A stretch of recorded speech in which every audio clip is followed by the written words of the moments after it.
There are wrestling moves that, just by the looks of them, you know they're going to hurt. I mean, we've all tried them when we were kids. An RKO on solid ground should make your nose break. A super kick can break someone's jaw. The classic elbow drop to the chest, CM Punk's GTS. I don't even think I need to mention Seth Rollins' curb stomp, right? It's lethal, and we can feel it. But what wrestling moves actually hurt? What is actually the most devastating wrestling move in the business? Who's more fitting to ask than wrestlers themselves, right? In this video, we're going to reveal the most painful moves, bumps, and finishers wrestlers can take inside the wrestling ring, and sometimes out of the ring. Spoilers, it isn't Santino Marella's Cobra. So let's start with a move you probably wouldn't expect to be on this list. AJ Styles' finisher, the Styles Clash. It is one of the most unique and exciting moves in wrestling history, and it's pretty protected by the WWE too, as AJ Styles is the only one who pulls off this finisher. AJ Styles has been in the business for almost 2 decades, and is probably one of the safest wrestlers out there, but his move was just so devastating that it left many wrestlers injured.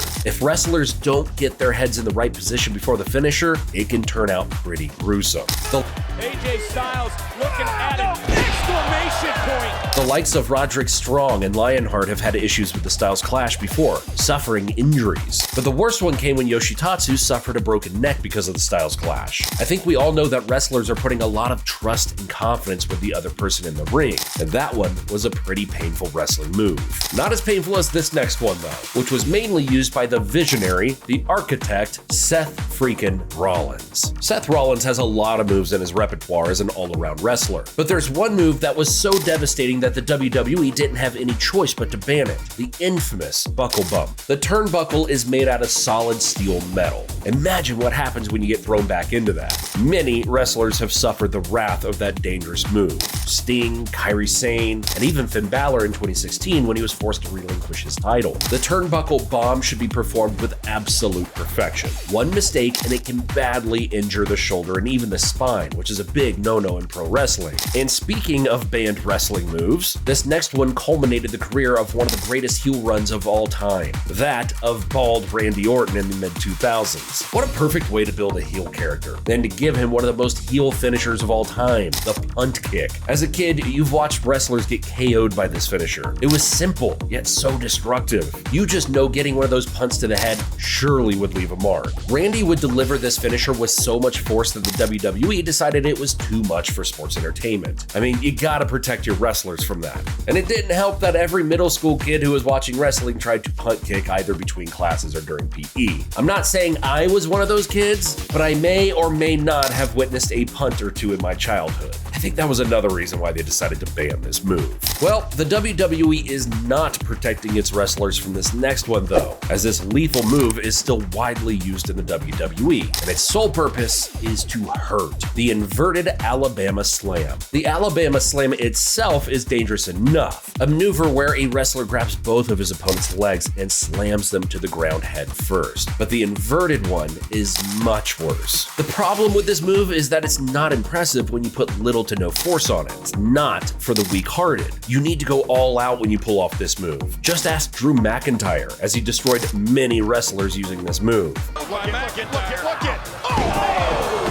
Hitting your head first on the ground with that much force? Yeah, good luck with that. Talking about crushing heads? Well, this next one is perfect for that job, the Brain Buster. There's a lot of variations of the Brain Buster. Plenty of ways to give your opponent CTE. It's simple. Take Goldberg's jackhammer, but instead of slamming your opponents on their backs, you focus on their skulls hitting the ground, making them forget why they even exist. Well, it's the simplest ones that probably hurt the most. A move that is always seen nowadays. That vicious DDT. It might seem common nowadays, but the DDT caused a lot of wrestlers injuries. Take Drew McIntyre, for example, again. He actually broke his frickin' neck because of a DDT. Well, hitting your head is one thing, but bending your entire body until it feels like it's splitting in half? Now that's gut-wrenching. The infamous Walls of Jericho and Lion Tamer of the one and only Y2J, Chris Jericho. The WWE legend and current AEW main eventer tapped out a lot of superstars with this move, and rightfully so. Imagine your body getting twisted like that, especially with the Lion Tamer. With Jericho putting pressure on his opponent's head with his right leg. All of that weight and all that pressure. It is a truly devastating move. Submission moves are intended to induce pain, to make your opponent tap out. Just like the Walls of Jericho, there's a lot of painful submission maneuvers in pro wrestling, like Cena's STF, the sleeper hold, and Sasha Banks' bank statement. But there's nothing more painful, according to wrestlers, than the figure 4 leg lock. The figure 4 was originally innovated by WWE Hall of Famer Buddy Rogers and made popular by the 16-time WWE WCW World Champion Ric Flair.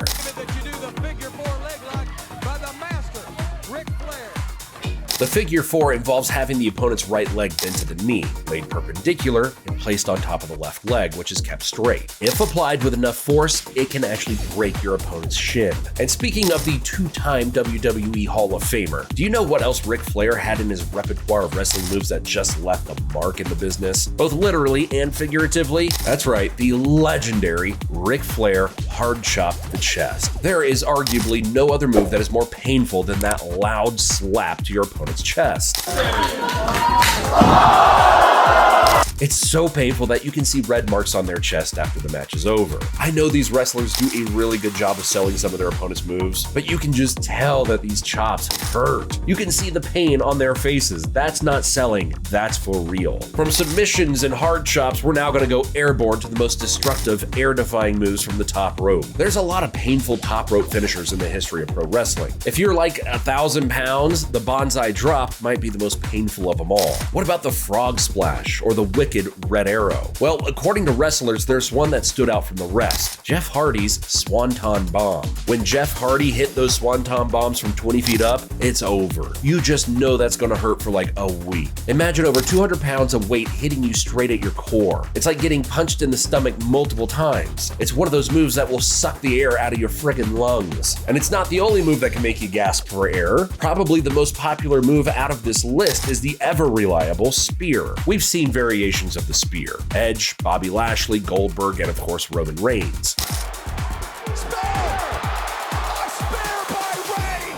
Leave some comments below and tell us who you think has the most fatal spear in the business. What makes the spear dangerously lethal is the impact. Imagine Goldberg or Roman Reigns running at full speed, launching their body to your core, not to mention the immediate impact on your back right after. We've been underestimating the spear because we're used to seeing this move a lot, but trust me, it hurts. The spear can make you feel like your body is splitting in half, just like this other move can, which is the most common move in wrestling and can also be the most damaging. Just like the spear, the power bomb also has many variations, but one stood out from the rest: Kevin Owens' power bomb. Owens' pop-up power bomb relies on momentum to get the force to inflict the maximum damage on your opponent. It's a simple trick, yet vicious. But that's not the most painful thing Kevin Owens can do with a power bomb. It's the power bomb to the frickin' apron. Just watching him hit Sami Zayn with that power bomb to the apron makes you feel the pain, the agony. Imagine your back, your spine, getting a direct hit from that solid edge of the ring.